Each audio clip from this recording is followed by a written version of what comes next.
South ఇండియాలోనే అతి తక్కువ ధరలకే నాణ్యమైన రత్నాలని అందించే ఏకైక సంస్థ 6JVR.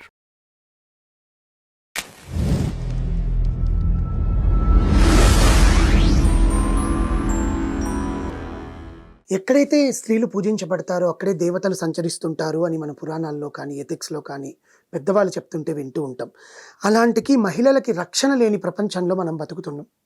ఒక మహిళని ఓన్లీ పడక వృత్తికే పనికొచ్చే ఆటబొమ్మల్లా చూసే ఈ సమాజంలో ఇదే కోవకి చెందిన జనసేన పార్టీ అధ్యక్షుడు కిరణ్ రాయల్ అని అతను అంటాడు. అసలు ఎవరి కిరణ్, అసలు ఇతను చేసింది ఏంటి అనేది 2 రోజుల నుంచి నెట్లో, సోషల్ మీడియాలో, సామాజిక మాధ్యమాలలో అతని వీడియోలు, ఆడియోలు బయటపడుతూనే ఉన్నాయి. అసలు ఎవరి కిరణ్ రాయల్? 25 ఏళ్ల క్రితం తిరుపతికి వలస వచ్చిన ఈ కిరణ్ రాయల్ ముందు గ్రూప్ థియేటర్స్ అనే దాంతో తన పనిని స్టార్ట్ చేశాడు. అంటే బ్లాక్ టికెట్లో చిరంజీవి సినిమాలకి కానీ, పవన్ కళ్యాణ్ సినిమాలకు కానీ వాళ్ళ మెగా కుటుంబం నుంచి ఏ సినిమా వచ్చినా బ్లాక్లో టికెట్లు అమ్మే స్థానం నుంచి అతను ఇప్పటి జనసేన అధ్యక్షుడిగా మారిన తీరును చూస్తే ఎవరైనా ఆశ్చర్యపోవాల్సిందే. ముందుగా ఆ బ్లాక్ టికెట్లంతా అమ్ముకుంటూ ఆ థియేటర్ ఎదురుగా ఉండే ఒక హోటల్ ఓనర్ని కాళ్ళ వేళ్ళ పట్టుకొని బతిమలాడి ఒక కిల్లీ కొట్టు పెట్టుకున్నాడు. ఆ కిల్లీ కొట్టులో నుంచే మాదక ద్రవ్యాలన్నీ అమ్ముతూ చాలా ఆరోపణలు అప్పట్లోనే విన్నాం. తర్వాత చిరంజీవి అభిమానిగా, చిరంజీవి అంటే పిచ్చిగా, చిరంజీవి అభిమాన సంఘానికి అధ్యక్షుడిగా వ్యవహరించాడు. తర్వాత మెల్లమెల్లగా మెగా కోటలో పాగా వేయడానికి ఏం చేయాలా అని ఆలోచిస్తున్న టైంలో చిరంజీవి గారు ప్రజారాజ్యం పార్టీ పెట్టారు. ప్రజారాజ్యం పార్టీ పెట్టినప్పుడు పవన్ కళ్యాణ్ గారు అందరూ ఆ పార్టీ కోసం తిరుపతిలో ఎట్లయినా సరే మనం గెలవాలి అనుకొని పోటీ చేస్తున్న సమయంలో ఆ అధ్యక్షులుగా ఎవరైనా వస్తారా అనుకుంటే అప్పట్లో ఉండే దానివల్ల అధ్యక్ష పదవికి ఎవరు ముందుకు రాలా. అప్పుడు కిరణ్ రాయలే దిక్కుగా అయ్యిందనమాట ప్రజారాజ్యం పార్టీకి.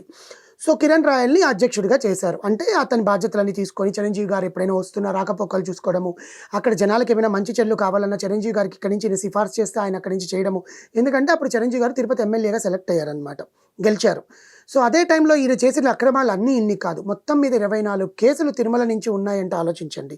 ఏం చేశాడయ్యా అక్రమాలంటే, ఈయన చిరంజీవి గారు అక్కడ ఉండి ఆయన పనులన్నీ చూసుకుంటున్నప్పుడు మనకు దర్శనానికి విఐపి బ్రేక్ దర్శన్ టికెట్లు లేకపోతే ఇలాంటి సిఫార్సు లేఖలన్నీ ఇస్తుంటారనమాట. మనం బ్రేక్ దర్శన్కి వెళ్ళాలంటే ఎమ్మెల్యేలు, ఎంపీల దగ్గర కానీ లోకల్ దగ్గర వాళ్ళ దగ్గర, సార్ మేము కొంచెం ఇవ్వండి, మేము దేవుని దగ్గర నుంచి చూస్తాము, మీరు లేట్ రాసిస్తుంటే వాళ్ళకంటూ కొంచెం పరిధి ఉంటుంది, రోజుకి 1, 2, 3 అని ఇంట్లో లెక్క ఉంటుంది.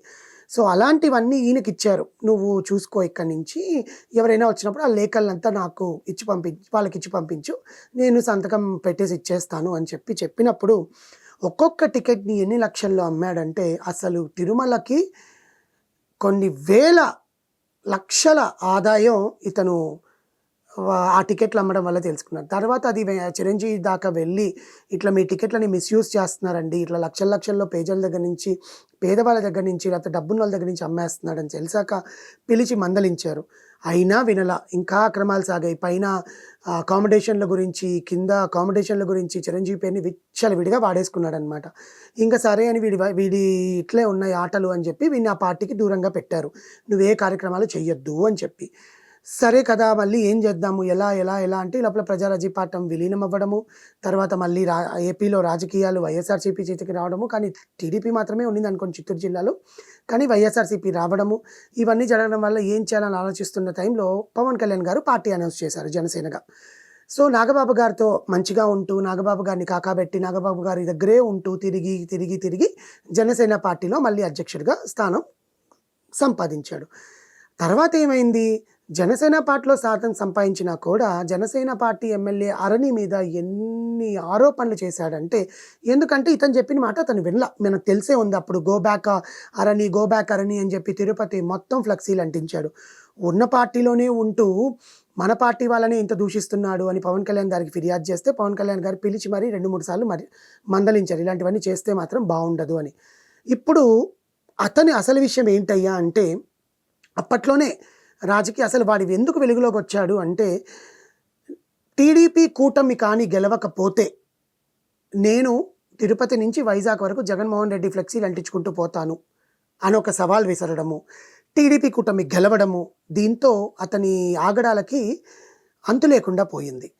అసలు విషయం ఇప్పుడు పార్టీ విషయాల్లో గొడవ పడ్డము, అధ్యక్షులను తిట్టడము, వైఎస్ఆర్‌సీపీ వాళ్ళని మాట్లాడడము ఇవన్నీ పక్కన పెడితే, మహిళలని పార్టీ అధికారం ఉంది కదా అని చెప్పి, మీకిది సాయం చేస్తాను, మీతో ఇది తోడుగుంటాను అని ఎంతమంది మహిళలు మోసం చేశారనేది ఒక్కొక్కటి వెలుగులోకొస్తోంది. అందులో 2 రోజుల క్రితం వెలుగులోకొచ్చినది లక్ష్మి.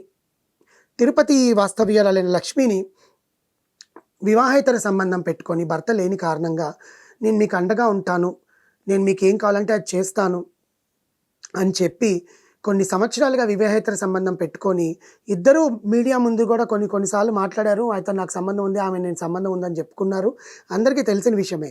కానీ అసలు విషయం ఏంటంటే ఆమె దగ్గర నుంచి 1,20,00,000 పార్టీ ఇతని జీవితం ఎదగడానికి డబ్బులు అవసరము, ఫినాన్షియల్‌గా అవసరం కాబట్టి 120,00,000 రూపాయలు లక్ష్మి దగ్గర నుంచి తీసుకొని 300 గ్రాముల బంగారం కొట్టేసి నానా చిత్రహింసలు, సెక్షువల్‌గా, అబ్యూజింగ్‌గా, ఫిజికల్‌గా, మెంటల్‌గా ఆ మనిషిని ఇష్టం వచ్చినట్టు టార్చర్ పెట్టాడు. ఆ టార్చర్ ఆమె ఇంక తట్టుకోలేకపోయింది. చూసింది, బాబు నీతో నాకొద్దు, నా డబ్బులు నాకు వెనక్కి ఇచ్చేసేయి, నా పిల్లల భవిష్యత్తు దాని మీద ఆధారపడి ఉంది, నీకోసం ఇల్లు, ఒల్లు, బంగారం అన్నీ అమ్ముకొని నీకు డబ్బులు ఇచ్చాను, నువ్వేదో నన్ను సుఖపెడతావని. కానీ నాకు అర్థమైపోయింది నీకు వేరే అమ్మాయితో లింక్ ఉందని. ఈ అమ్మాయే కాదు ఇంకో 10 మంది అమ్మాయిలతో నీకు లింక్ ఉందని నాకు తెలిసింది. కానీ అవన్నీ నాకు సంబంధం లేదు. నా డబ్బు నాకు ఇచ్చేస్తే చాలు, నేను బయటికెళ్ళిపోతాను. నా డబ్బుతో నేను నా పిల్లల్ని పోషించుకుంటానని అడగడంతో నీకు ఒక్క రూపాయి కూడా ఇవ్వను, నువ్వేం పీక్కుంటావు పీక్కో, నువ్వు నన్ను ఏమీ పీకలేవు, నేను జనసేన పార్టీ అధ్యక్షుడిని అని ఒక ఆడియో లీక్ కూడా బయటకు వచ్చింది. ఇంక ఈ అమ్మాయి ఏం చేసేది లేక మొత్తం ఆడియోలు, వీడియోలు, కొట్టిన దాఖలాలు, డబ్బులు పంపించిన ట్రాన్సాక్షన్స్ అవన్నీ తీసుకొని వెళ్ళి తిరుపతి ఎస్పీ కార్యాలయంలో సబ్మిట్ చేసింది. తిరుపతి ఎస్పీ కార్యాలయం డైరెక్ట్గా సనాతన ధర్మము, మహిళలకి రక్షణగా నేను ఉంటాను, మహిళలకి ఏది జరిగినా నేను ముందుంటానని డిప్యూటీ సీఎం పవన్ కళ్యాణ్ గారి దగ్గరికి ఈ ఫిర్యాదు వెళ్ళింది.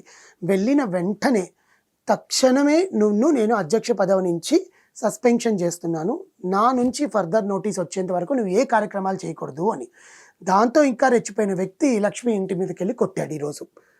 ఆ అమ్మాయి లబో దిబో అని రోడ్డు మీదకి వచ్చి మళ్ళీ వీడియో పెట్టి నేను ఇట్లా ముందుకొచ్చాను, నేను ధైర్యంగా, నేను చచ్చిపోయినా పర్లేదు, మీరు ఎంతమంది మోసపోయారో బయటికి రండి, అతని మీద కంప్లైంట్ ఇవ్వండి అని చెప్పారు. పోలీసులు దాన్ని ఎఫ్ఐఆర్ ఫైల్ చేశారు. కానీ ఇందులో ఏంటంటే మహిళ ఎట్లా నమ్మేస్తుంది అంటే ఆ కళ్ళబొల్లి మాయ మాటలు చెప్పడము, వీడికి ఉండే చాకచత్యము, వీడికి ఉండే ఆ కన్విన్సింగ్నెస్, ఆ పార్టీకే భ్రష్టు పట్టించే క్యారెక్టర్ని తీసుకొచ్చి పెట్టుకోవడం వల్ల వేరే పార్టీ వాళ్ళు ఎంత మాట్లాడకూడదు అనుకున్నా కూడా తప్పనిసరిగా ఇలాంటి వాళ్ళ వల్ల ఆ పార్టీకి అన్యాయం జరుగుతోంది.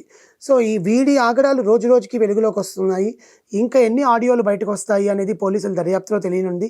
కానీ లక్ష్మికి జరిగిన అన్యాయం ఇంకెవరైనా 10 మందికి జరిగితే రండి నేను సాయంగా ఉంటాను అని ఆమె పిలుపునివ్వడము, దాంతోపాటు ధైర్యంగా బయటకు వచ్చి పవన్ కళ్యాణ్ గారు ఉన్నారు మాకు చేయడానికి, టీడీపీ కూటమి ఉంది మాకు చేయడానికి అని చెప్పి వాళ్ళు ముందుకు రావడం అనేది జరుగుతోంది. ఇంకా పోలీసుల దగ్గరికి 2-3 అమ్మాయిలు ఫిర్యాదు కూడా ఇచ్చారంట రాయల్ మీద, కిరణ్ రాయల్ మీద. చూద్దాం అతని ఆగడాలు ఇంకటితో ఆగుతాయా, జనసేన పార్టీ పవన్ కళ్యాణ్ గారు కానీ టీడీపీ పార్టీ కానీ ఎటువంటి నిర్ణయం తీసుకుంటుంది కిరణ్ రాయల్ మీద.